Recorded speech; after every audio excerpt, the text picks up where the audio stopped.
భాగ్యనగర్లోని గణేష్ ఉత్సవాలు అంగరంగ నిర్వహిస్తున్నారు. ఇప్పుడు మనం ఉప్పల్లో జై హనుమాన్ ఫ్రెండ్స్ అసోసియేషన్ వారు ఏర్పాటు చేసినటువంటి గణేష్ మండపం వద్ద ఉన్నాము. విద్యుత్ దీపాలతో అందంగా అలంకరించారు. ఎంట్రన్స్లో ఒక దేవాలయం తలపించే విధంగా ఒక పెద్ద గోపురాన్ని ఏర్పాటు చేశారు. ఆ ఏర్పాట్లు మనం చూడొచ్చు. ఆ ప్రాంగణం నుండి వెళ్ళిన తర్వాత మనకు జై హనుమాన్ యొక్క పెద్ద చిత్రపటం కనిపిస్తుంది.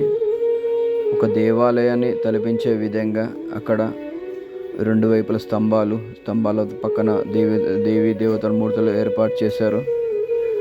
రెండవ మండపానికి వెళ్ళే ముందు మనం దేవతల యొక్క మూర్తులు చూడొచ్చు. దాని తర్వాత ఇంకొక గోపురం,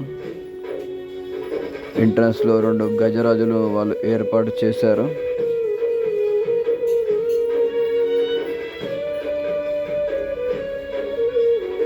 రెండో గోపురానికి వెళ్ళే ముందు అక్కడ పెద్ద ద్వారాల ద్వారా వెళ్ళిన తర్వాత సుందరమైన యొక్క స్వామివారి యొక్క మూర్తి మనం చూడవచ్చు. స్వామి మూర్తి చూడడానికి రెండు కళ్ళు చాలవు. గణేష్ మహారాజ్కి జై.